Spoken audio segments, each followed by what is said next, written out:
وجئنا بك على هؤلاء شهيدا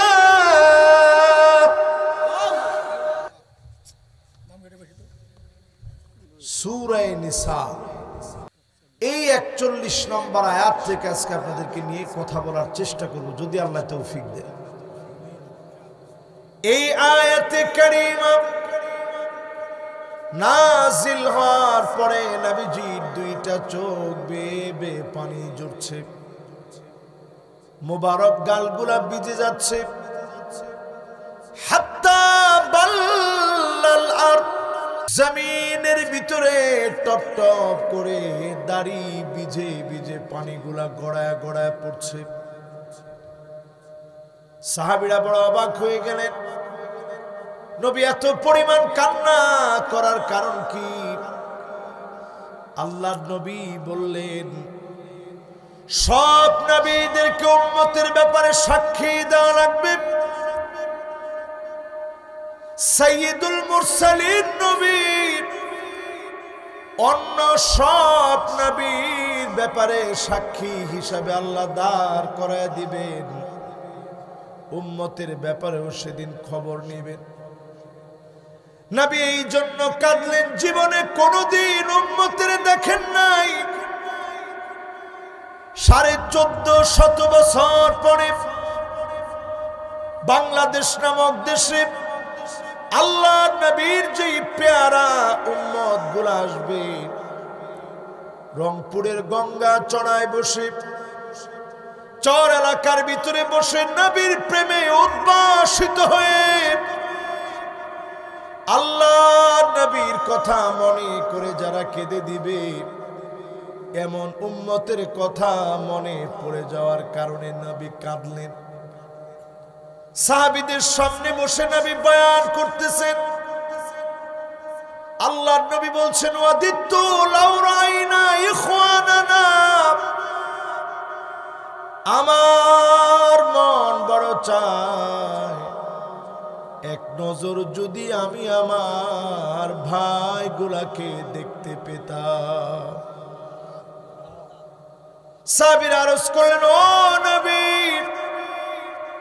আমরা কি আপনার ভাই নই? যেই সাহাবীরা নবীর জন্য জীবন দিতে পারে,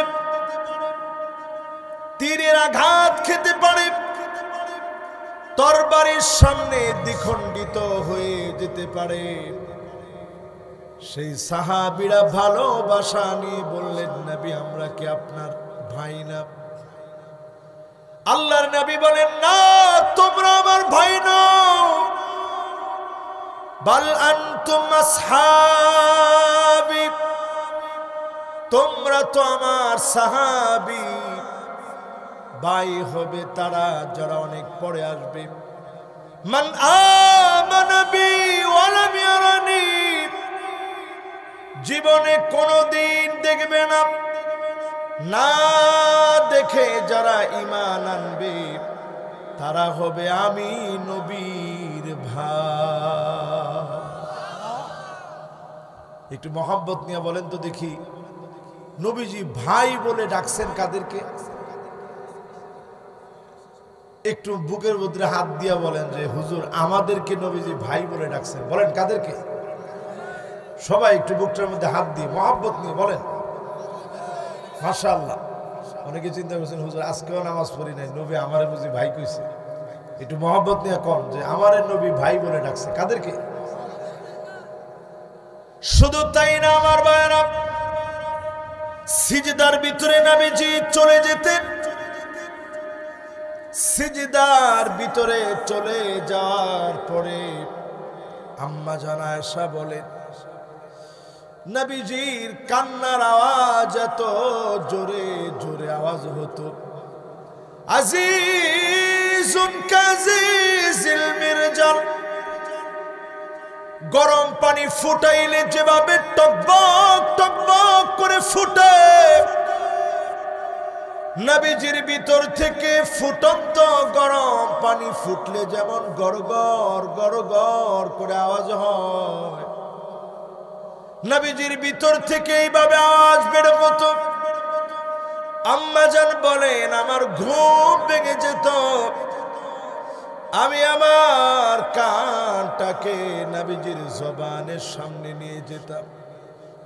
কি বলে নবী এত পরিমাণ কান্না করতেছে।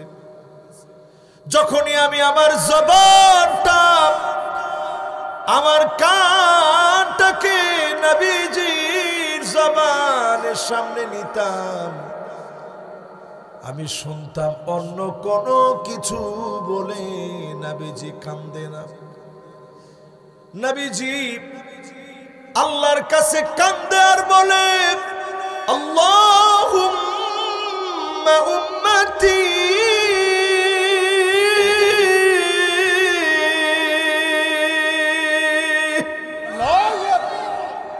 ও আল্লাহ আমার উম্মত আমার উম্মত। যেই নবী জীবনে কোনোদিন আপনারে দেখে নাই, না দেখে যেই নবীকে দেখে, ওই নবীর উম্মতেরা 1000 বছর পরে আজকে এখানে বসে। 1450 বছর পরে নবীজির জন্য এখানে বসছেন। জীবনে কোনোদিন নবীরে দেখি নাই। নবীর কথা শুনলে পরে মনটা বড় নরম হয়ে যায়। বারবার মনে হয় আমার নবী দেখতে না জানি কেমন ছিল। অনেক পরে আমরা আসছি, নবীরে ছুঁয়ে দেখতে পারি নাই, হাত দিয়ে নবীজির স্পর্শ করতে পারি নাই, নবীজির চেহারা দেখে দুইটা চোখ শান্ত বানাতে পারি নাই। ফিতনা ফাসাদের এই সময়ে গুনাহ করা বড় সহজ। ও নবীর উম্মতের আল্লাহর হাবিব বলে গেছেন, এমন সময় আসবে হাত্তা তাদতরিবা লিয়াতু নিসাই দাউসিন কালদিল খলাসম। নবীর উম্মতেরা নাচ গান নিয়ে থাকবে, মেয়েরা বেপরদা হয়ে যাবে, অশ্লীল ড্রেস গুলা পরবে, অর্ধ উলঙ্গ হয়ে নারীগুলা নাচানাচি করবে। এখন বলেন তো দেখি এটা সত্য হয়েছে কিনা? সবাই একটু আওয়াজ দিয়ে বলেন তো সত্য? তো নবী কত বছর আগে বলছে এটা? 1450 বছর পার হয়ে গেছে, প্রায় 1500। কে বলছে দেখি? মাশাআল্লাহ, ও মাশাআল্লাহ, অনেক জ্ঞানী ছেলে। মনটা বড় নরম হয়ে গেছে আজকে আপনাদের এখানে এসে। এই যে নবীর উম্মত, এই উম্মতের এক একজনের দাম কত? এক একজনের দাম এত বেশি, আসমান আর জমিনের নিচে নবীর উম্মতের এক ফোঁটা রক্ত কাবার চাইতে কম দামি না। জোরে করে আল্লাহু আকবার। একজন মুসলমান যদি মার খায়, মাজলুম হয়, কাবার সম্মান রক্ষা যেমন দামি, মুসলমানের পক্ষে থাকা এমন দামি। সেই মুসলমান হয়ে নবীর উম্মত হয়ে আমরা বসেছি। হিসাব মিলায় দেখেন, সারা দুনিয়ার ভিতরে নবীর উম্মতেরা মার খাওয়া শুরু হয়ে গেছে। ফিলিস্তিনের দিকে তাকায় দেখেন, দিনের পর দিন শিশু বাচ্চাগুলোকে মারতেছে। 40,000 বাচ্চা মা মা বলে মাকে খুঁজে পায় না, বাবা বাবা বলে বাপকে আর খুঁজে পায় না। 40,000 বাচ্চা মা বাবা হারা হয়ে গেছে ফিলিস্তিনে। 68,000 মানুষ শহীদ হয়ে গেছে 1.5 বছরে। লাখের উপরে আল্লাহর গোলাম চোখ হারায় ফেলেছে, পা নাই, হাত নাই। মুসলমানের বড় দুর্দিন চলছে। ও গঙ্গাচড়ার মুসলমান, আপনারা লিখে রাখেন মনের অন্তরে, সামনের দিন বড় ভয়াবহ আসছে। ভারত পাকিস্তানের যুদ্ধ বাংলাদেশের দিকেও মোড় নেবে। পাকিস্তানের সঙ্গে ভারত কুলাবে না। মাশাআল্লাহ, আমি তো মনে করছিলাম আপনারা ঘুমায় আছেন। পাকিস্তানের সঙ্গে ভারত কুলাবে না, কুলাবে না, কুলাবে না। জোরে করে আল্লাহু আকবার। এই কথা বললেই অনেকে বলবে এই হুজুর তো রাজাকার। আপনি লিখে রাখেন, মুসলমান হচ্ছে লোহার বুট, দাঁত দিয়া চাবাইতে পারে এমন বিষাক্ত দাঁত পৃথিবীতে তৈরি হয় না। আমি গতকালকে একটা বক্তব্য দেখতেছিলাম, তাদের এক মন্ত্রী বলতেছে যে পাকিস্তানে তো মারছি ড্রোন, আর বাংলাদেশে কয়েকটা রিক্সা ছাড়া তো আর কিছু নাই, 2টা ড্রোন মারলেই হবে। আপনি একটু চিন্তা করেন, এই কথা বলার পরেও আপনি ভারতকে সমর্থন করার দেশাত্মবোধ যদি আপনার ভিতরে থাকে, 1% ভারতকে সমর্থন করার কোন রকমের সুযোগ আমাদের জন্য নয়। মুসলমান একটু শুনে রাখেন, আগামীর দিন মুসলমানের বিজয়ের দিন আসতেছে। 2025-এ আপনি দেখবেন ইউরোপের বিভিন্ন দেশে সংঘাত ছড়ায় পড়বে। 2025-এর ভিতরে অনেকগুলো যুদ্ধ লেগে যাবে। তৃতীয় বিশ্বযুদ্ধের একটা মোড় নিবে। ফিলিস্তিনে মুসলমানেরা এখনো অধিকার পায় নাই। পৃথিবীতে 2 কোটি মুসলমান মার খাচ্ছে। 20 কোটি মুসলমানের মাথার উপরে ছাদ নাই। শরণার্থী হয়ে গেছে 20 কোটি মুসলমান। পেটগুলা পিঠের সঙ্গে লেগে গেছে।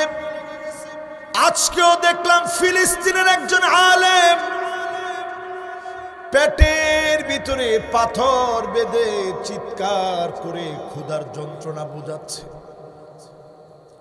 এই দৃশ্য অনেকের চোখে পড়ে না। আমার বাংলাদেশ অনেক দূরের একটা দেশ, তারপরও আমাদের ভিতরে ঈমানি চেতনা জাগ্রত হয়ে যায়। আকরু দারিল মুমিনিন, মুসলমানদের ক্যান্টনমেন্ট হবে ফিলিস্তিনের এই মাটি। ইসরায়েলের ইহুদিদের কবর হবে ফিলিস্তিনের মাটি। ঠিক কিনা বলে? দিন আসতেছে, কিন্তু আমরা নবীর উম্মত, যে নবী আমাদের জন্য এত কেঁদে গেছেন, সিজদায় গিয়ে যে নবী আমার জন্য কাঁদলেন, আয়াত নাজিল হওয়ার পরে যেই নবী কাঁদলেন, নামাজের তেলাওয়াতে উম্মতের কথা আসলে নবীজি কান্না শুরু করে দিতেন। জীবনে কোনোদিন আমার আপনার চেহারা নবীজি কোনোদিন দেখে নাই। না দেখে নবী যদি এত পরিমাণ মায়ার কারণে কাঁদে, জান্নাতের দরজায় গিয়ে নবীজি নক করবে। ফেরেশতা বলবে, কে আপনি? নবীজি বলবে, আনা মুহাম্মদ, আমি মুহাম্মদ সাল্লাল্লাহু আলাইহি ওয়াসাল্লাম আসছি। জোরে করে আল্লাহু আকবার। দ্বাররক্ষী বলবে, বিকা উমিরতু লা আফতাহু লিআহাদিন ক্বাবলাক, কারো জন্য জান্নাতের দরজা খোলা হয় নাই। নবী আপনি আসেন, জান্নাত অপেক্ষায় আছে। নবীজি জান্নাতের ভিতরে গিয়ে বলবে, আল্লাহ,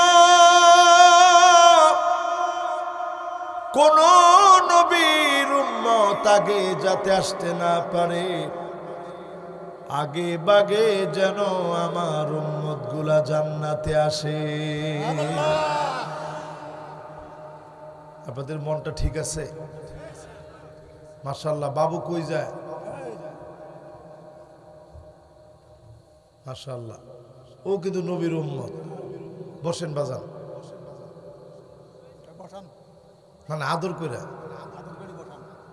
হ্যাঁ মাশাআল্লাহ, ঠিক আছে। ও জুতা খুঁজতেছে, জুতা নাই। এবার একটু সবাই আমার দিকে একটু মনটা দিয়ে বলেন তো দেখি, নবীজি জান্নাতে গিয়ে অপেক্ষায় থাকবে কাদের জন্য? মাশাআল্লাহ, উম্মতের জন্য না, কাদের জন্য? আমরাই তো নবীর আদরের উম্মত। সাহাবীদেরকে নবীজি একদিন আদর করে জিজ্ঞাসা করতেছে, এই সাহাবীরা বলো তো দেখি, কাদের ঈমানটা আল্লাহর কাছে সবচেয়ে দামি? তো সাহাবায়ে কেরাম ছিলেন সহজ সরল। জোরে বলেন কি? আপনারা কি সহজ সরল না চালাক? মাশাআল্লাহ, কে কে চালাক আছেন টান টান করে একটু হাতটা উঠান তো দেখি। রংপুরের লোকরে মানুষের জীবনে চালাক খুব কম, কিন্তু আমি ঘুরে ফিরে দেখছি রংপুরের লোক চালাক ছাড়া লোক খুব কমই আছে। কিন্তু সহজ সরল কে কে আছেন এখানে একটু হাত তুলে তো দেখি। মাশাআল্লাহ, লিল্লাহে তাকবীর। এবার হাতটা নামান। কয়েকজনে হাত উঠেই ছেড়ে দিছে। আসলে যে উঠে ছেড়ে দিছে সত্যিকারে এই লোকটাই সহজ সরল। সহজ সরল এটা জান্নাতে যাওয়ার একটা সার্টিফিকেট। গিররুন কারীম, সম্ভ্রান্ত সহজ সরলেরা জান্নাতে হবে। খিব্বুল লাইম, দূর্ত যারা হবে, মানুষের তার সামনে তসবিহ জপবে, যায় নামাজ মানুষকে দেখাবে, বলবে তাহাজ্জুদ পড়ি 70-80 রাকাত। এমন দূর্ত মুনাফিকেরা কখন আল্লাহর কাছে প্রিয় হবে না। সহজ সরলদেরকে যিনি ভালোবেসে ফেলবেন তিনি কে? এবার দিলের টানে মহব্বত নিয়ে সবাই একটু বলেন তো দেখি, আমরা সহজ সরল না অতি চালাক? সহজ সরল যারা বসছেন এই মাহফিলে কথাগুলা শুনতেছেন, দিল লাগায় শুনতেছেন, সহজ সরল লোকদেরকে একটা হাদিস শুনাইলে আপনারা অবাক হয়ে যাবেন। সাহাবায়ে কেরাম সহজ সরল ছিলেন। নবীজি জিজ্ঞাসা করলেন, সাহাবীরা বলো তো দেখি, কাদের ঈমান সবচেয়ে দামি? সাহাবায়ে কেরাম একটু চিন্তা ভাবনা করে বলতেছে, নবী সবচেয়ে দামি হচ্ছে ফেরেশতাদের ঈমান। তারা যে আল্লাহর উপর ঈমান আনছে। তো নবীজি বলতেছে, ফেরেশতারা ঈমান আনবে না যাবে কই? সার্বক্ষণিক আল্লাহ সব বিষয়গুলো তারা দেখতেছে, তো তারা ঈমান আনবে না, ঈমান আনবে কে? একটু ভাইবা চিন্তা বলো, কাদের ঈমান দামি? মাশাআল্লাহ, আপনি তো আজ মুখস্থ। এবার নবীজি আবার জিজ্ঞাসা করলো, কাদের ঈমান দামি? সাহাবায়ে কেরাম বলতেছে, নবীদের ঈমান দামি।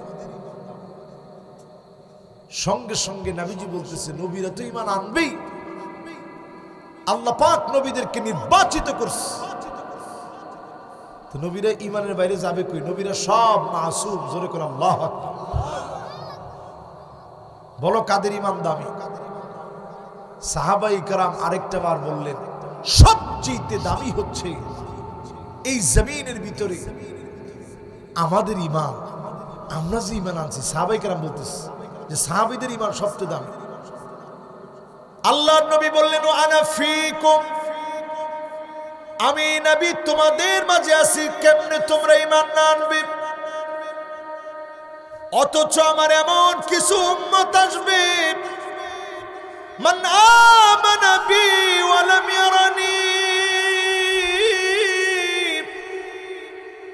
জীবনে কোনদিন আমাকে দেখে নাই, না দেখে যারা ঈমান আনবে তাদের ঈমান হবে সবচাইতে দামি ঈমান। তাহলে বলেন, সবচাইতে দামি ঈমান কাদের? জোরে। এই ফিতনার জামানায় প্রশ্ন করি, এরকম মোবাইল আছে আপনাদের? এরকম না থাকলেও তো আছে না? সবার না থাকলেও বন্ধু বান্ধবের তো আছে। আর দাদার না থাকলে কি হবে? নাতির আছে। এক একটা ঘরের ভিতরে এরকম মোবাইল এখন 3টা 4টা, কারো মোবাইল আরো বেশি। আর একটুখানি নেতা হইলে এক নেতার 3টা। কি শুরু হয়েছে কোন হিসাব করে দেখেন মুসলমান, চিন্তা ভাবনা করে দেখেন মুসলমান। নবীজি বললেন পৃথিবী ব্যাপী একটা ফিতনা সব দিকে আসবে, নাম হবে ফিতনাতুদ দুহাইমা। দুহাইমা নামক ফিতনা। সাহাবায়ে কেরাম প্রশ্ন করলেন নবী এটা আবার কেমন ফিতনা হবে? আল্লাহর নবী বললেন লাতামাতহু লাতমাতান, এই ফিতনা সব দিকে চপেটাঘাত করবে। চপেটাঘাত বুঝেন? চপেটাঘাত মানে থাপ্পড় মারা। থাপ্পড় মারা বুঝেন? আপনারা রংপুরের ভাষায় কি বলেন? চরমারা বুঝেন না? তো নবীজি বললেন একটা ফিতনা আসবে শেষ জমানায়, সব ঘরে চটকানা মারবে, চড় মারবে। এবার বুঝছেন তো সবাই? এবার যদি চটকানাটা একটু কঠিন আর কি, যেন চর মারাটা সহজ না। আপনাদের যে চর মারা এটা তো সহজ, উচ্চারণ করতেও সহজ, সব দিকে সহজ। তো নবীজি বললেন একটা ফিতনা আইসা সব ঘরে চর মারবে। আচ্ছা কোন ফিতনা ঘরে চর মারছে একটু হিসাব মিলাই দেখেন। এক একটা ছেলে এখন অনেক্স বেড সহ, মেল বেড সহ, প্রত্যেকটা ছেলে, একজন ছেলে 10টা 15টা জুয়ার সাইটে ঢুকে প্রতিনিয়ত এখন জুয়ার দিকে এখন যুব সমাজ দৌড়াচ্ছে। দেখছেন এটার মধ্যে ঠিকটাও কত জোরে বলছে। আমাদের ছোটবেলায় মানুষ লুডু খেলতো, লুডু লুডু এরকম, কিন্তু এখন আর এরকম দেওয়া লাগে না, ডাইরেক্ট এখন মোবাইলের ভিতরে টাকা সহ। সমাজ আজ ধ্বংস হয়ে যাচ্ছে। বারবার আমি সতর্ক করে এসেছি পূর্ব দিকে ভূমিকম্প হবে। মায়ানমারে ভূমিকম্প হয়েছে, ও মুসলমান সজাগ হয়ে যান। থাইল্যান্ডে ভূমিকম্প হয়েছে। 2024 সনে 39 বার বাংলাদেশে ভূমিকম্প হয়েছে। শক্তিশালী একটা ভূমিকম্প যদি হয় বাংলাদেশ 100 বছরের জন্য পিছায় যাবে। টেকটনিক প্লেট গুলা ফাঁকা হয়ে গেছে। ভারতের পূর্ব দিকের অঞ্চলে ভূমিকম্প হবে। মালয়েশিয়া, ইন্দোনেশিয়া, চীন, জাপান, হংকংয়ে ভূমিকম্প হবে। উত্তর কোরিয়া, দক্ষিণ কোরিয়াতে ভূমিকম্প হবে। সারা দুনিয়ার ভিতরে আযাব আসতেছে, কারণ মাজলুম মুসলমানের দিকে পৃথিবীর কেউ তাকায় না, ফিলিস্তিনিদের পক্ষে কেউ বলে না। সৌদি আরবে এখনো পর্যন্ত নাচ গান নিয়ে আছে। আমার ফিলিস্তিনের মাজলুম মুসলমানদের পক্ষে কথা বলাকে দায়িত্ব মনে করে না।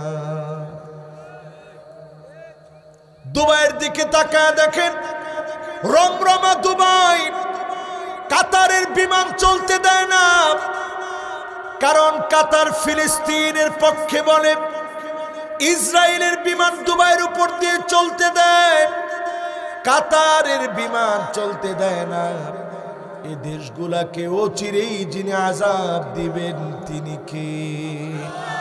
আমার তো মনে হয় 2025 ভয়াবহতা বাড়বে, আযাব গজব মনে হয় চলে আসতেছে, ঠিক কিনা বলেন? এরপরে মুসলমান একটু চিন্তা করেন নবীর উম্মতের কেমন বেহাল দশা। আর আধা ঘন্টা আপনাদেরকে একটু কষ্ট দিব, মনোযোগ নিয়ে শুনতে হবে। আসেন তো আমার সাথে ইনশাআল্লাহ? না না না বাবা, 1 ঘন্টার দিকে আর যায়েন না। কালকে আমার প্রেস ক্লাবে প্রোগ্রাম, যাইতে আবার অনেক সময় লাগবে দিক দিয়ে। আমি তো অনেক আগে আসছিলাম, আমার যদি আপনারা 10টার দিকে দিতেন আমি একেবারে টানা 2টা ঘন্টা আপনাদেরকে নিয়ে হক আদায় করে মাহফিলে বয়ান করতাম। আপনারা দিছেন আমারে, এত দেরি করে, এখন আমার ঢাকা যাওয়া লাগবে, আমার পেরেশানিতে যাক কোনো পেরেশানি নেই, জোরে কোন আল্লাহু আকবার। কিসের পেরেশানি? দুনিয়ার জীবনে কোনো পেরেশানি নেই। দুনিয়ার জীবন বড় সংক্ষিপ্ত জীবন। আপনারা যে সম্মান, যে ইজ্জত আলেমদেরকে দিয়ে মাহফিলে আনেন, যে সম্মানটুকুন আপনারা করেন, আমরা এই সম্মানের যোগ্য না। তারপরও আপনারা আনছেন একটু কথা শোনার জন্য। আল্লাহ যেন একটা কথা আপনাদের দিলের ভিতরে গেঁথে দিয়ে জীবনটা যেন আল্লাহ পরিবর্তন করে দেন, পড়ে না আমিন। বলতেছিলাম নবী করিম সাল্লাল্লাহু আলাইহি সাল্লামের আদরের উম্মতদের কি বেহাল দশা। হাত্তা তুরাল আরদু দামান, সারা দুনিয়ার ভিতরে মুসলমানদের রক্ত জড়বে, জায়গায় জায়গায় মুসলমানেরা মার খাবে। বাংলাদেশের দিকে তাকায় দেখেন, হক কথা বললে মামলা দেওয়া হয়। কেউ তো কিছু বললেন না, আর একটু জোরে কোন তো ঠিক। এটা কি বন্ধ হয়ে গেছে আপনাদের কাছে মনে হয়? বন্ধ হয় নাই। পৃথিবীতে 5টা শাসন আসবে, থাক অসুবিধা নেই, বাচ্চারা একটু খেলাধুলা করবে। বাজান তোমরাও শোনো, থাক ওরা একটু মনোযোগ নিয়ে শোনো, এরাই তো আমাদের সম্পদ। আমরা ফিলিস্তিন নিয়ে যতটা না ভাবি, ওরা ফিলিস্তিন নিয়ে এর চেয়ে বেশি ভাবে। আপনারা গিয়ে দেখবেন ওরা খেলার ছলে, ওরা পতাকাটা আঁকতে গেলে ফিলিস্তিনের পতাকাটা আগে আঁকে, ফিলিস্তিনের পতাকাটা ওরা আগে আঁকে। ওদের হৃদয়ের ভিতরে ফিলিস্তিন এমনভাবে বসে গেছে, এটা দ্বারা বোঝা যায় আগামীর দুনিয়া মুসলমানদের নেতৃত্বের দুনিয়া। জোরে করে আল্লাহু আকবার। এই পৃথিবীর ভিতরে 5টা শাসন আসবে, নবীজি বলে গেছেন। বলেন কয়টা? আওয়াজ করে বলেন কয়টা? মাশাআল্লাহ, তোমরা কও কয়টা? আমরা যদ্দূর দেখছি, এরা মনে হয় পুরাই দেখবে, আমার কাছে মনে হয়। 1 নাম্বার শাসন আসবে, তাকুনু ফীকুমুন নাবুওয়া। দুনিয়ার বুকে নবুয়তের শাসন আসবে। বড় আফসোস আমরা নবীকে দেখি নাই। 2 নাম্বার নবীজি বললেন, এরপরে শাসনের নাম হবে সুম্মা তাকুনু খিলাফা আলা মিনহাজিন নবুওয়া। এই দুনিয়ার ভিতরে শাসন আসবে খিলাফত। জোরে বলেন কি? তাহলে প্রথমটার নাম নবুওয়াত, দ্বিতীয়টার নাম। এরপরে নবীজি বললেন 30 বছর খিলাফত চলবে। আল্লাহ পাক তারপরে উঠায় নিবেন। হযরত ওমর রাদিয়াল্লাহু তাআলা আনহু শহীদ হয়ে গেলেন। এর মধ্য দিয়ে সমুদ্রের ফেনার মতো করে ফিতনাগুলা ঢুকে গেল। আল্লাহর নবী বললেন, হযরত ওমর হচ্ছে একটা দরওয়াজা, এই দরওয়াজা যদি ভেঙে ফেলা হয় ফিতনার পর ফিতনা ঢুকবে। হযরত ওমরকে শহীদ করে দেওয়া হলো। নামাজরত অবস্থায় ছুরি দিয়ে আঘাত করেছে। আবু লুলু আল মাজুসি নামাজরত অবস্থায় ছুরি দিয়ে আঘাত করেছে। নারী বুড়িগুলা ছিদ্র হয়ে গেছে। খাবার খাওয়ানো মাত্র পেট দিয়ে বের হয়ে যাচ্ছে। হযরত ওমর ওই মুহূর্তে দাঁড়ায়া বলতেছিলেন, মান কানাত মিন কিবালি মাযলামা ফালইয়াকতাস মিন্নি ক্বাবলা আল কিসাস ইয়াউমাল কিয়ামা। কারো উপরে যদি সামান্য জুলুম করে ফেলি, এখনই আমার কাছ থেকে প্রতিশোধ নিয়ে নাও। আমি ওমর যদি কাউকে অন্যায় করে থাকি আমার শাসন আমলে, আমার কাছ থেকে প্রতিশোধ গ্রহণ করে নাও। নারী বুড়ি ছিদ্র হয়ে খাবারগুলো বের হয়ে যাচ্ছে। হযরতে ওমর বারবার বলতেছে আমার কাছ থেকে প্রতিশোধ নিয়ে নাও। আমি যদি কারো উপরে তিল পরিমাণ জুলুম করে থাকি, প্রতিশোধ লও, প্রতিশোধ লও, বদলা নিয়ে নাও। আল্লাহর সামনে দাঁড়ানোর আগে আমি ওমরের বিচার করে নাও। খলিফারা চলে গেলেন। দুনিয়ার ভিতরে আসলো ৩ নাম্বার শাসন। আওয়াজ করে বলেন কয় নাম্বার? ৩ নাম্বার শাসন এই পৃথিবীর ভিতরে আসলো। সুম্মা তাকুনু মুলুকান আবদান, এই জমিনের বুকে রাজতন্ত্র আসবে, রাজার ছেলে রাজা হবে।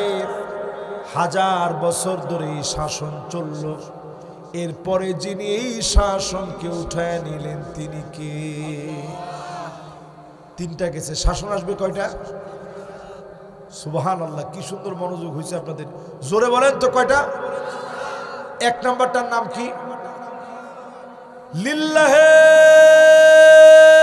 তাকবীর। বলেন 1 নাম্বার শাসনের নাম কি? 2 নাম্বার শাসনের কি নাম? 3 নাম্বার শাসনের কি নাম? রাজতন্ত্র, রাজার ছেলে রাজা। আল্লাহ এটাও উঠাই নিছে। 4 নাম্বার শাসন আসবে, সুম্মা তাকুনু মুলুকান জাবারিয়া,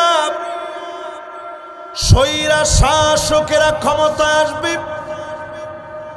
জুলমা নির্যাতন জনগণের উপরে চালাবে। এমন স্বৈরা শাসকদেরকে টেনে হিচড়ে যিনি উঠায় নিবেন তিনি কে? কত নম্বর এটা? এই স্বৈরা শাসককে আপনারা দেখছেন? ও টেনে উঠার দৃশ্য দেখছেন? ওরে টাইনা নামানোর দৃশ্য দেখছেন? যেদিন টাইনা নামাইছে ওদের মানুষ আসমানের দিকে তাকায় বলছে আল্লাহু আকবার। আজ আমরা দেখেছি সারা বাংলাদেশ উত্তাল হয়ে গেছে। অলরেডি দাবি উঠতে উঠতে ছাত্ররা স্লোগান দিয়েছে আপোষ না সংগ্রাম। ছাত্ররা সবাই বলতেছে সংগ্রাম সংগ্রাম, ঠিক কিনা বলে? আজ আমরা দেখেছি তাদের নিষিদ্ধ হওয়ার দাবিতে কয়েকদিন ধরে লাগাতার ছাত্ররা কষ্টের পর কষ্ট করে রাত দিন পরিশ্রম করে আন্দোলন করছে, ঠিক কিনা বলে? এবার আপনি একটু চিন্তা করেন, বাংলাদেশের মতো একটা দেশে যারা এত বছর ক্ষমতায় ছিল তাদের নাম উজ্জ্বল করার মতো লোক এখন খুঁজে পাওয়া যাচ্ছে না, ঠিক কিনা বলে? তাই না? হেসরায় যখন আল্লাহ নামায় তখন আর চেয়ার ধরে থাকার সময় থাকে? তাহলে কয়টা শাসন গেল? শাসন আসবে কয়টা? 5 নাম্বার শাসন এই দুনিয়ার জন্য অপেক্ষা আছে। শুধু বাংলাদেশে উইকেট পড়ে নাই, সিরিয়ায় 12 বছর ধরে যারা জুলুম করেছে বাশার আল আসাদ, তার মাত্র নিকৃষ্ট নরপিশাচ 5 আগস্টে হয়েছে বাংলাদেশে, 8 ডিসেম্বরে হয়েছে সিরিয়াতে। একই কায়দায় পালায় গিয়ে কোন রকম বাঁচার চেষ্টা করেছে, ঠিক কিনা বলে? এরপরে আপনি মনে করেন না শেষ হয়ে গেছে? সামনে দিন আসতেছে ভারতের, পালায় যাওয়ার সময় থাকবে না, পালায় যাওয়ার সময় থাকবে না। এরপরে আপনি দেখবেন শুধু ভারত না, মিশরের ভিতরে বড় ধরনের একটা পতন হবে। আবার সেখানে মুনাফিকরা চিহ্নিত হয়ে মুনাফিকদের পতন ঘটার পরে মুমিনরা শক্তিশালী হবে। জোরে করে আল্লাহু আকবার। টিউনিশিয়াতে গণ একটা জাগরণ উঠবে, লিবিয়ায় নতুন করে জেগে উঠবে, আরব বসন্ত নতুন করে শুরু হয়ে যাবে। আবার সারা দুনিয়ার ভিতরে মুসলমানদের একটা বসন্ত চলে আসবে। জোরে করে আল্লাহু আকবার। বাবারা যে জেনে বসছেন বসে থাকবেন, নড়ানড়ি করা যাবে না। আরবের একটা বসন্ত শুরু হয়েছে। সিরিয়া দিয়ে আল্লাহ তাআলা এই বসন্তের শুরু ঘটায় দিলেন। 4টা দেশ নিয়ে শাম, পুরা শাম মুসলমানদের জন্য বিজয়ের একটা মার্কাজ হবে। পুরা শাম মুসলমানদের বিজয়ের মার্কাজ হবে। একটা হচ্ছে ফিলিস্তিন, একটা সিরিয়া, একটা জর্ডান, একটা লেবানন। এই পুরা জায়গাটা মুসলমানদের বিজয়ের যুক্তরাষ্ট্র হবে। জোরে করে আল্লাহু আকবার। তারা যেমন তাদের যুক্তরাষ্ট্রের পিছনে দৌড়ায়, নবীজি বলতেছে মুসলমানদের আকরু দারিল মুমিনিন, সব মুসলমানদের নিরাপদ ঠিকানা হবে শামের এই ভূমি। জোরে করে আল্লাহু আকবার। মুসলমানেরা হামাগুড়ি দিয়ে ফিলিস্তিনের দিকে যাবে, জর্ডানের দিকে যাবে, লেবাননের দিকে যাবে, সিরিয়ার দিকে মুসলমানরা দৌড়াবে। সাদা গম্বুজওয়ালা মসজিদ মানারাতুল বাইদা, যেখানে ঈসা আলাইহিস সালাম আসবে, ওই মসজিদ পর্যন্ত বারবার নতুন করে রং করা হচ্ছে। তার মানে বোঝা যায় বারাকনা হাওলাহু, যেই বাইতুল মুকাদ্দাসের চতুর্দিকে আল্লাহ বরকত ঢেলে দিলেন, এই জায়গাগুলো জেগে উঠলে মুসলমানদেরকে যিনি জাগ্রত বানায় দিবেন তিনি কে? প্রিয় ভাইরা আমার, অন্তত মুসলমানের এই চিন্তাগুলো আপনার বুকের ভিতরে লালন করে। 5ম নাম্বার একটা শাসন পৃথিবীতে আসতেছে। সেই শাসনের নাম কি? নবীজি বলেন সুম্মা তাকুনু খিলাফাতান আলা মিনহাজ নবুওয়াতিন, আল্লাহর নবীর শিখানো, নবীর দেখানো পথ অনুযায়ী আবার এই পৃথিবীতে কোরআন সুন্নাহ অনুযায়ী রাষ্ট্র পরিচালিত হবে। সারা দুনিয়াকে যিনি দেখা দিবেন তিনি কি? এবার আমার হাতে আমি কোরআনটা নেই, বলেন এই কিতাবের নাম কি? সবাই বলেন কি নাম? 54 বছরে বাংলাদেশের সব দেখা শেষ, সামনে হবে আল কোরআনের বাংলাদেশ। রাজি আছেন? আল কোরআনের বাংলাদেশ দেখার জন্য যারা শপথ নিয়েছেন, নিজেদের ঈমানটাকে একটু মজবুত করেন, বিজয় আল্লাহ অবশ্যই দিবেন। জোরে করে আল্লাহু আকবার। দাওয়াতি কাজ করেন, এটা মনে করার কোনো সুযোগ নেই হুজুর কয়টা লোক আমাদের। ইসলামের কোন বিজয় সংখ্যা দিয়ে আসে নাই, সামনেও আসবে না। আফগানিস্তান রাশিয়ার মতো দেশকে পিটায় উৎখাত করেছে, আমেরিকার মতো দেশকে পিটায় উৎখাত করেছে, ঠিক কিনা বলে? আমার সাথে আফগানিস্তানের অনেক ছেলেরা পড়ছে। তা আমি বললাম যে তোমরা কেমনে পিটাইলা? কইছে আমরা পিটাই নাই তো। কি করছো? আল্লাহর উপরে তাওয়াক্কুল করে ইট মারছি, আল্লাহ ওইটা দিয়া কাজ করাই দিছে। কই পেট্রোল দিয়া, একটা চাকার মধ্যে পেট্রোল দিয়া, সুন্দর করে বোতলের ভিতরে পেট্রোল দিয়া সুন্দর করে ফিট করে চাকার ভিতরে আগুন লাগায় মারছি, তাদের ক্যাম্পের দিকে কাজ হয়ে গেছে। এই জন্য যারা বসছেন আজকের এই মাহফিলে, ইয়ারমুকের প্রান্তে মুসলমান যাবে। খালিদ বিন ওয়ালিদ রাদিয়াল্লাহু তাআলা আনহু 36,000 সাহাবীকে নিয়ে গেলেন। জোরে বলেন কত হাজার? 36,000। রোমক সম্রাটের সৈন্য ছিল 2.5 লক্ষাধিক। ইতিহাসের পাতায় আজও লেখা আছে ওই যুদ্ধে তাদের অংশগ্রহণ করার জন্য সৈন্য আসছে 2,40,000। আর আমরা কত? আর রোমক সম্রাটের সৈন্য কত? 2,40,000। 2.5 লাখের ভিতরে যুদ্ধ অংশগ্রহণ করছে কত? 2,40,000। রোমক সম্রাটের 2,40,000 সৈন্য আসছে মুসলমানের বিপক্ষে। আর মুসলমান কত? তাহলে এবার একটু হিসাব করে বলেন, আপনারা তো হিসাবে মাশাআল্লাহ পাকা। 2,40,000 বেশি না 36,000 বেশি? আমেরিকার সৈন্য যেমন এখন পৃথিবীর ব্যাপী পরাশক্তি হিসাবে সারা দুনিয়া আমেরিকার গুণে চলে, আমেরিকা ঠিক সেই সময়ে রোমকদেরকে সারা দুনিয়া সে সময় মনে করত রোমকরা সব চাইতে শক্তিশালী, রোমকরা সব চাইতে পাওয়ারফুল। এরকম সৈন্যদের সঙ্গে মুসলমানরা গেছে 36,000। আর তারা কত? 2,40,000। কত বেশি? কারা কত বেশি? কে বলছে দেখি?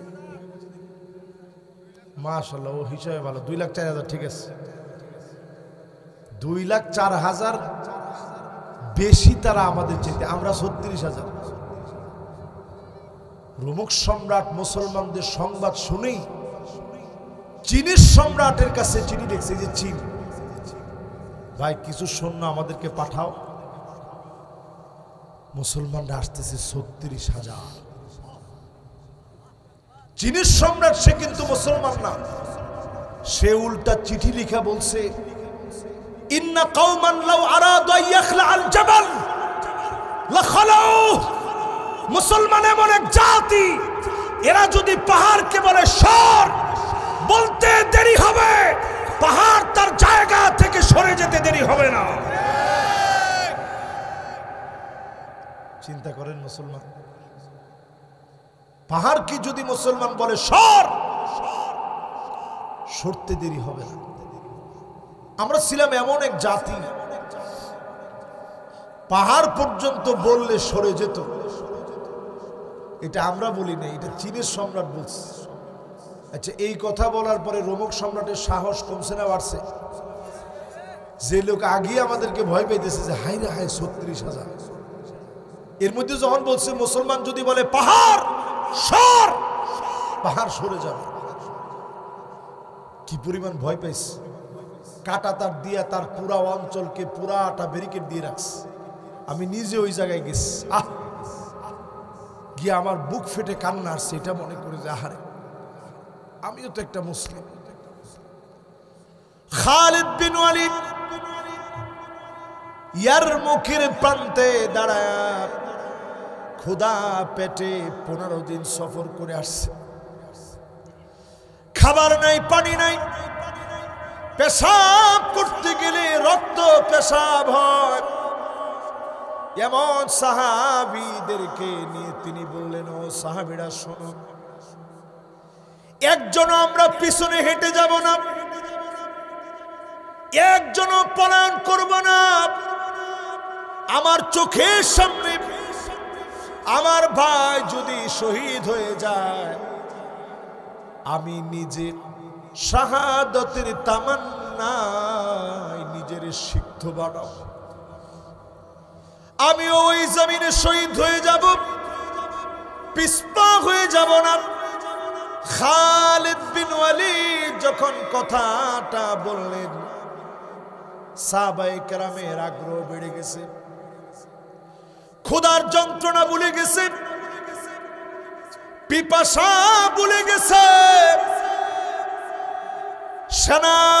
সেনাপতি কথা বলবে, রোমকদের সেনাপতি আসছে, তোমাদের সেনাপতির সঙ্গে কথা বলবো। খালিদ বিন ওয়ালিদ বলছে, বলো।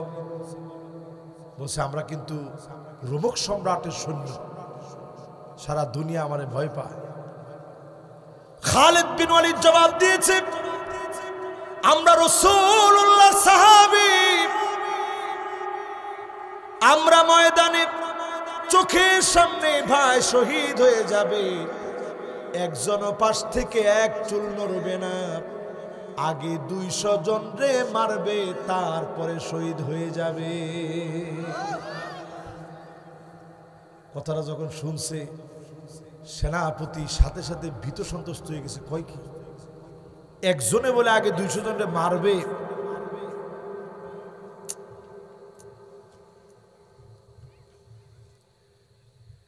একজনে বলে আগে 200 জনকে মারবে,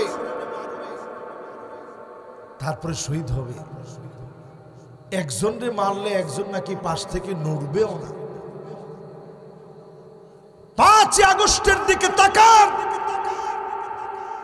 তাদের প্রশাসন শুধু ওই দিনের আন্দোলনের ব্যাপারে বলছে যেইটারে মারি ওইটা মরে, পাশেরটা নড়েও না। জোরে করে আল্লাহু আকবার। আরো তো অনেক আন্দোলন বাংলাদেশে হয়েছে, কিন্তু সব আন্দোলনের ভিতরে যুবকদের এই আন্দোলন আমাকে অনুপ্রাণিত করেছে। আমার কাছে মনে হচ্ছে এর শুরু থেকে শেষ পর্যন্ত বিজয় আমার আল্লাহ দিয়েছে। ঠিক কিনা বল? কি কথা দেখেন, যেটারে মারি ওইটা মরে, এই কথা বলছে খালিদ বিন ওয়ালিদ। যেটা মরবে শহীদ হবে, পাশের জন নড়বেও না। আমরা দেখেছি এই যুগেও খালিদ বিন ওয়ালিদের উত্তরসূরিরা সাথের জন মরে গেলে পালায়া যায় না। জোরে করে আল্লাহু আকবার। এই মাহফিলের ভিতরে যারা বসলেন, যতজন এই মাহফিলে শুনছেন, খালিদ বিন ওয়ালিদ সেনাপতিরই বলল, আসলিম তাসলাম, ইসলাম গ্রহণ করো, শান্তি পাবা। তোমরা আসছো যুদ্ধ করার জন্য, আর আমরা আসছি জিহাদ করার জন্য। যুদ্ধ করতে গিয়া তুমি শুধু বিজয়ের চিন্তা করবা, একজন মরলে আরেকজন দৌড় মারবা। আর আমার সঙ্গে যারা আছে, একজন মরলে আরেকজন শহীদ হওয়ার জন্য পাগল পাড়া হয়ে যাবে। আগে 200 জন রে মেরে নিজেও শহীদ হয়ে যাবে। কাজ হয়ে গেছে আর মুখের প্রান্তে। সেনাপতি আর দেরি করে নাই, সাথে সাথে বলছে, ভাই এখনই আমার কালেমা পড়ায় মুসলমান বানায়। বিজয় তো এমনি আসে না। এই জন্য সংখ্যায় কখনো কম মনে করবেন না। এই পৃথিবীতে শাসন আসবে কয়টা? জোরে কোন কয়টা? আমার মনে হয় 4টা আমরা পুরাপুরি দেখে ফেলছি। একটা দেখার দ্বার প্রান্তে আমরা আছি, ঠিক না ভাই? এবার উম্মতদেরকে কয়েকটা দোষ ধরায় দিয়ে আমি আমার আলোচনার ইতি টানার জন্য শেষের দিকে যাই। উম্মতদের দোষ এই শেষ জামানায়, মাশাআল্লাহ সবাই একটু মনোযোগ দিন, শেষ জামানায় উম্মতদের হালত কি হবে নবী 1450 বছর আগে বলে গেছে। শেষ জামানায় নবী বলছেন, হাত্তা তুত্তাখাযাল মাসাজিদু তুরুকাম, মসজিদ থাকবে, সামনে দিয়ে হেঁটে হেঁটে চলে যাবে, মাগার নামাজ পড়ার জন্য মুসলমানের সন্তানেরা যাবে না। কি ঠিক? এটা যে আপনি ঠিক কইলেন, আচ্ছা একটু হিসাব করেন তো দেখি, 100%-এর ভিতরে আসলে নামাজের জন্য রাস্তা দিয়ে হাইটা মসজিদে যায় এরকম মুসল্লির সংখ্যা কত? আর বাজারে যায় এই রাস্তা দিয়ে এরকম কত?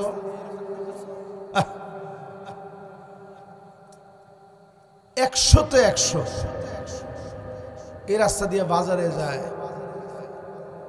সব জায়গায় যাচ্ছে, মাগার মসজিদের রাস্তা দিয়ে হেঁটে গিয়ে আল্লাহর ঘর মসজিদে যায় না। ঠিক কিনা বলে?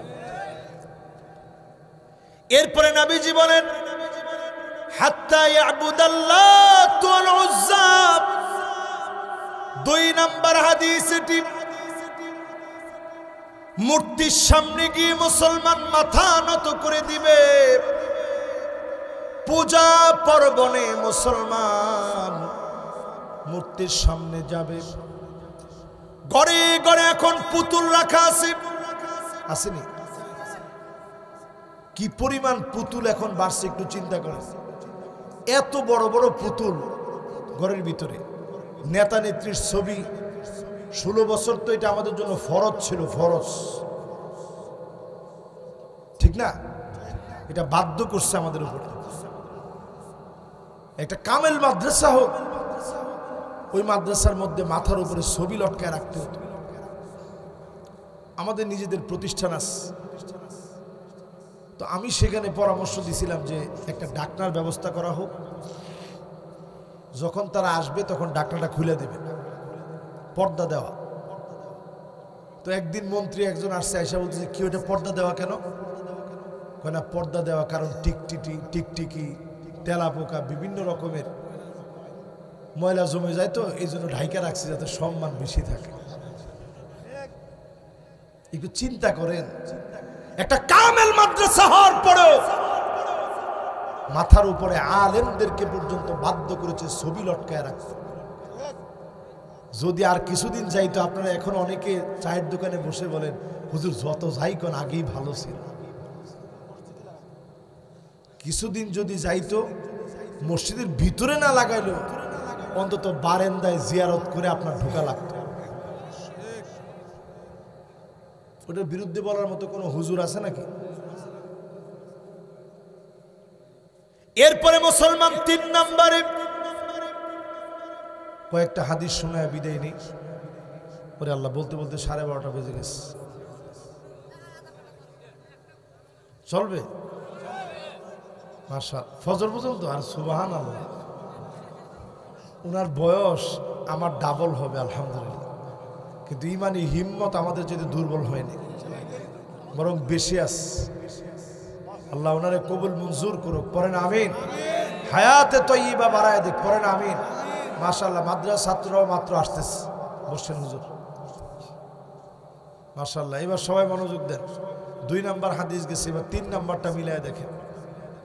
ইয়াতাবাগান নাসু ফিল মাসাজিদ, মসজিদের ভিতরে ইমামকে বাধা দেওয়া হবে, খতিবকে বাধা দেওয়া হবে, মাইক টেনে নেওয়া হবে। এমন দৃশ্য সারা দুনিয়ায় চললেও বাংলাদেশে না।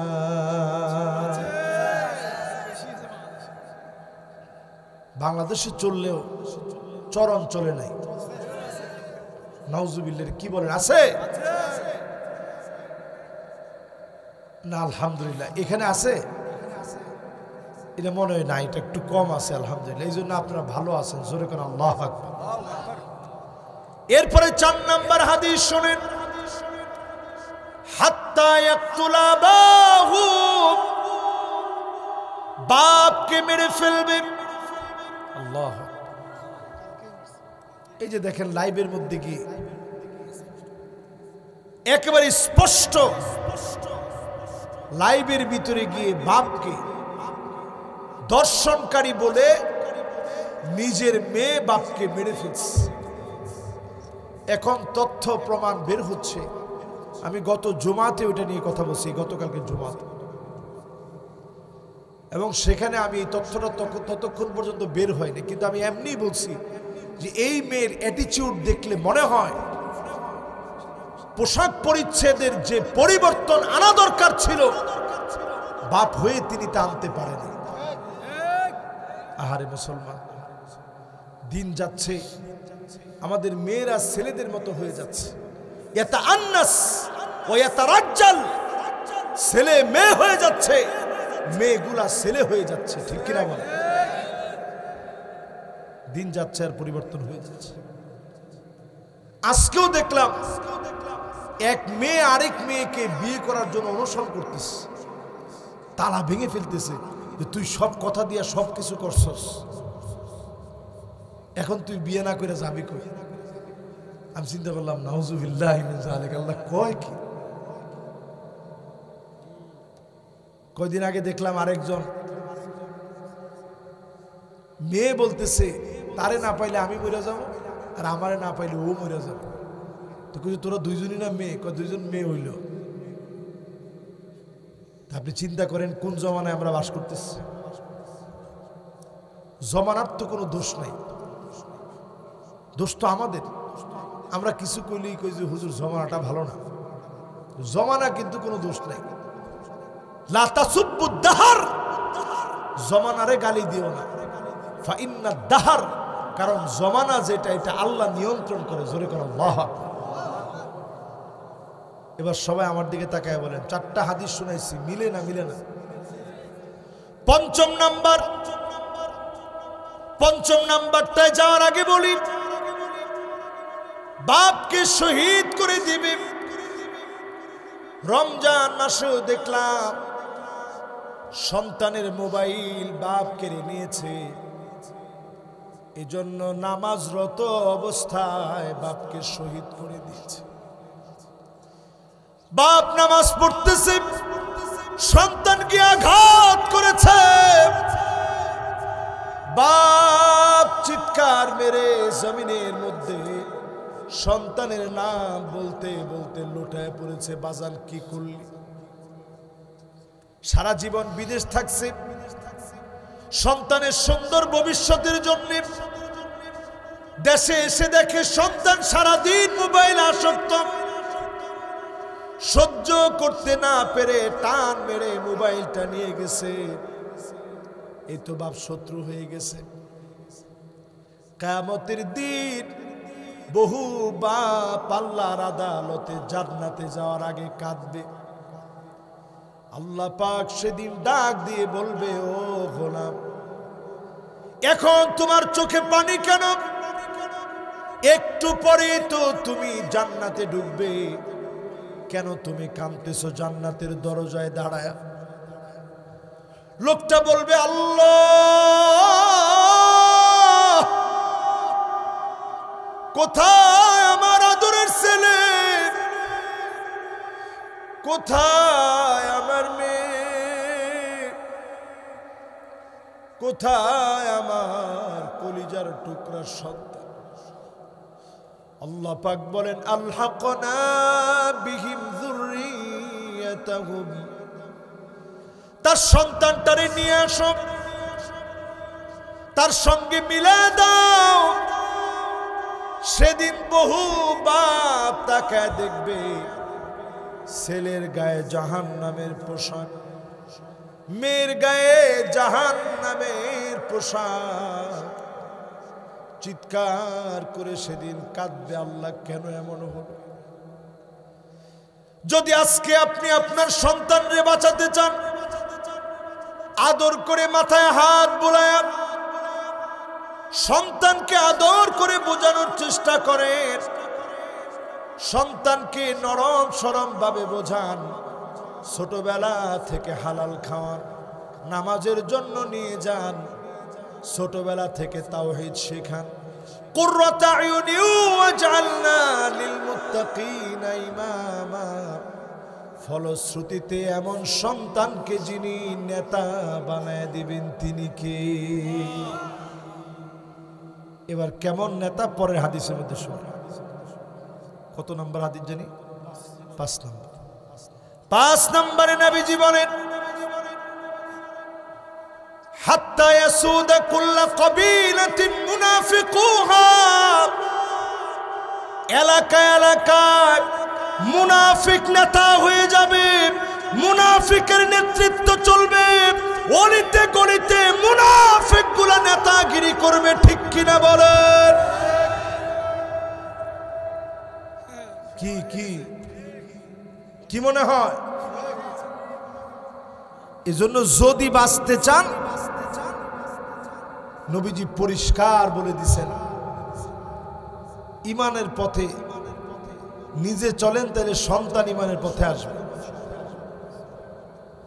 এটা মানুষের সন্তান ভালো হয়, এটা বিবাহের অন্তত 15 বছর আগের থেকে যদি আপনি চিন্তা করেন যে আল্লাহ আমার সন্তানটা যদি ভালো হইতো, তাইলে সন্তান ভালো হইতে পারে।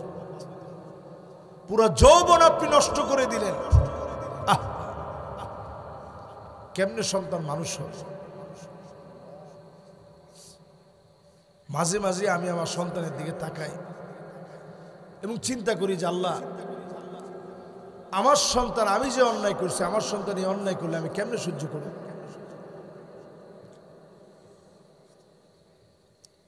সাথে সাথে মনটার ভিতরে একটা টান লাগে, আল্লাহ আমার এই অন্যায় তো আল্লাহ দুনিয়ার কেউ জানে না, আল্লাহ আপনি তো জানেন। আমার সন্তান যদি অন্যায় করে, আল্লাহ আমি কেমনে সহ্য করব? এই জন্য নিজের আপনি পরিশুদ্ধ বানান। যুবকদেরকে বলি, নিজেরা পরিবর্তন হয়ে যান, এই পৃথিবীতে বিজয় এমনি আসে নাই। বাদাল ইসলামু গরীবান ওয়া সায়াউদু গরীবান তুবা লিল গুরাবা। ব্যতিক্রম যুবকদেরকে দিয়ে আল্লাহ বারবার ইসলামকে বিজয় করছে। জোরে করে আল্লাহু আকবার। 5 নম্বর হাদিসের পরে কয় নাম্বার? 6 নম্বরে আল্লাহর হাবিব বলেন, এমন সময় আসবে যে সময়ে তুমি নজর করে দেখবা চোখে পড়ে যাবে, মানুষ কবরের সামনে দিয়ে যাবে আর বলবে, ইয়া লাইতানি মাকানা, হায় আমার আফসোস, আমি যদি কবরের ভিতরে ঘুমাইতে পারতাম। বিগত 16 বছরে কত ভাই আরামের খাটে রেখে কবরস্থানে গিয়ে ঘুমাইস। এই যে কবরস্থানে ঘুমানোর সময় কত ভাই আল্লাহর কাছে কাঁদছে যে আল্লাহ আপনি কি দেখেন না? আল্লাহ তো সব দেখছে, ঠিক না ভাই? এরপরে 7 নম্বরে প্রিয় ভাইরা আমার,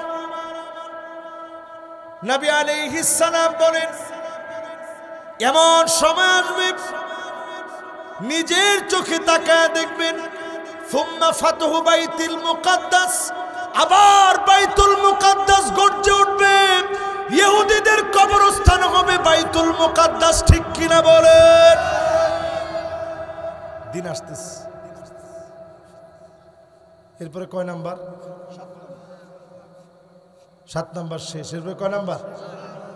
8 নম্বরে নবী আলাইহিস সালাম বলেন, ইল্লা আলা হুসালাতিন মিনান নাস, অধিকাংশ লোকদের দিকে তাকায় দেখবেন, অধিকাংশ লোক থাকবে, লোকের ভিতরে ভালো মানুষ থাকবে না। 1000 বছর আগে পৃথিবীর জনসংখ্যা ছিল 25 কোটি, এখন আমাদের বাংলাদেশের জনসংখ্যায় 20 কোটির কাছাকাছি। কিন্তু হিসাব করলে আপনি দেখবেন ভালো মানুষের সংখ্যা কিন্তু কমে যাচ্ছে, ঠিক না? ঠিক। আল্লাহ যেন আমাদেরকে নেককার মানুষ বানায় দেন, পরে না আমি। বাংলাদেশে অনেকে খারাপ বলে, আমি অলরেডি বহু দেশে গেছি, তাদের ভিতরে কিছু নীতি নৈতিকতা আছে, কিন্তু তাদের ভিতরে চরিত্র বলতে কিছু নাই, মানুষের মতো জীবন যাপন নেই, তাদের ভিতরে হাসি কান্না সুখ দুঃখ কিছুই নেই। আমি দক্ষিণ কোরিয়ায় গেছি, দেখলাম সুখী মানুষের আলামত হচ্ছে তারা সারাদিন ডিউটি করে এরপর এসে একটু মদের বারে ঢুকে ইচ্ছা মতো মদ খায়, মাতলামি করে ঘরে যায়। কিসের বউ, কিসের পোলাপান, কিসের ছেলে, কিসের মেয়ে, যার যার তার তার গিয়ে ওইরকম ঘুমায় গেছে। সকাল সকাল আবার ঘুম থেকে উঠছে, কাজে বের হইতে হবে, মাতলামিটাও ছেড়ে দিছে ঘুমের মধ্যে, সব শেষ, আবার আগের মতো জীবন।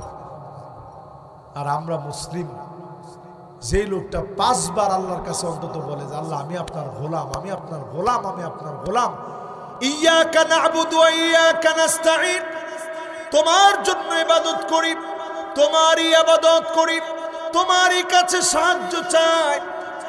আপনি যখন বারবার বলবেন, বারবার আমার মালিক জবাব দিয়ে বলবে, হাদা বাইনি ওয়া বাইনা আবদি, এটা আমার মাঝে আর আমার গোলামের মাঝে, তোর চাইতে দেরি হবে, যিনি গোলামকে দিতে দেরি করবে না তিনি কে? 8 নম্বর শেষ। এবার 9 আর 10 দুইটা বাকি। আপনারা আছেন না গেছেন? 9 নম্বর, নবী আলাইহিস সালাতু ওয়াস সালাম বলছেন, এমন সময় দুনিয়া আসবে উম্মতের উপরে, যেই সময়ে তোমরা দেখবা ওয়াইলুন লিল আরব, এটা শুনেন ভালো করে, ওয়াইলুন লিল আরব, ওয়াইলুন লিল আরব। নবীজি 3 বার বলছে, কয়বার? ধ্বংস আরবের জন্য, ধ্বংস আরবের জন্য, ধ্বংস আরবের জন্য। নবীজি 3 বার বলছেন। উম্মে সালামা বলতেছেন, ওগো নবী, আমরা কি ধ্বংস হয়ে যাব? আমাদের মধ্যে এত এত নেককার আছে, দিনদার আছে, এরপরেও কি আমরা ধ্বংস হয়ে যাব? নবীজি বলতেছে, হ্যাঁ, ধ্বংস হবা। ইদা কাসুরাল খাবাস, খারাপই যখন বেড়ে যাবে তখন তোমরা ধ্বংস হয়ে যাবে। শুধু সৌদি আরবের দিকে তাকায় দেখেন, নতুন একটা বিবাহ সৌদি আরবে চালু হয়েছে। বিবাহের নাম দিয়েছে নিকাহে, নিকাহে মিসিয়ার। নিকাহে মিসিয়ার মানে টাকার বিনিময়ে বিবাহ। বিভিন্ন ধরনের মহিলারা নিকাহে মিসিয়ারের জন্য নিজেদের পরিচয় ইউটিউবে তুলে ধরে যে আমার বয়স 55, হাইট এমন, সৌন্দর্য এমন, আমি তোমারে টাকা দিব, সব দিব, তুমি খালি আমার সাথে সংসার করো। এই বিবাহ চালু হয়েছে খোদ সৌদি আরবে। নবীজি বলছেন, খারাপি বেড়ে গেলে আরব ধ্বংস হয়ে যাবে। আমার তো মনে হয় ধ্বংস হওয়ার সে সময়টা চলে আসছে। রিয়াদের ভিতরে কিছুদিন আগে আপনারা দেখছেন, কাবার মতো করে বিরাট একটা মঞ্চ সাজায়া সেখানে পপ তারকাদেরকে এনে নাচানো হয়েছে। ফিলিস্তিনের যখন এমন অবস্থা চলছে, তখন মাদায়েনে সালেহ, যেখানে সালেহ আলাইহিস সালামের কওমকে আল্লাহ ধ্বংস করে দিস, পুরা পাহাড় কেটে কেটে যারা ঘর বানাইছে, আপনি চিন্তা করতে পারবেন না কেমন ঘর। আমি নিজে ওইখানে গেছি, তো খাট বানাইছে বড় বড় পাথর কাইটে কাইটে। আমরা যে আমাদের বিভিন্ন আলমারি বানাই, এটার ভিতরে কাপড় চোপড় রাখি, তারা ওই যুগে আলমারি বানাইছে পাহাড় কাইটা, পাথরের পাহাড় নকশা কইরা, খোদাই করে। আল্লাহ তাদেরকে এমন ভাবে মারছেন।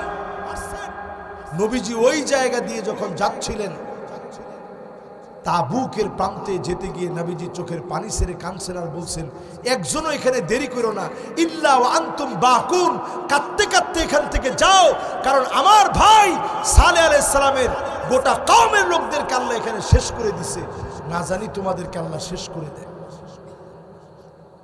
অথচ ওই জায়গার ভিতরে এখন নাচ গানের আয়োজন করা হচ্ছে। ধ্বংস হবে না কেন বলে? এআই প্রযুক্তি দিয়ে যারা হজ করতে যাচ্ছে, প্রত্যেকের মাথার উপরে মনিটরিং করা হচ্ছে। আপনি মনে করবেন, হুজুর, মনিটরিং না করলে তো সিকিউরিটি নিশ্চিত করা যাবে না। তারা শুধু সিকিউরিটি নিশ্চিত করতে চায় না, সাথে নিশ্চিত করতে চায় ইমাম মাহদী আলাইহিস সালামের আত্মপ্রকাশ। এটা ঘটাকে যে কোনোভাবে আমরা আটকায় দেওয়ার সর্বাত্মক চেষ্টা করব। এই জন্য প্রত্যেকের মাথার উপরে এক একটা ডিভাইস দিয়ে মনিটরিং করা হচ্ছে যে এইরকম কোনো আলামত কারো ভিতরে দেখা যায় কিনা। আপনি কোন দিকে আছেন একটু চিন্তা করেন। এরপরে সারা দুনিয়ার ভিতরে তাদের কিছু ভালো ভালো কাজের কথা তো আমরা বলি, ভালো ভালো যে কাজগুলো আছে, কিন্তু এই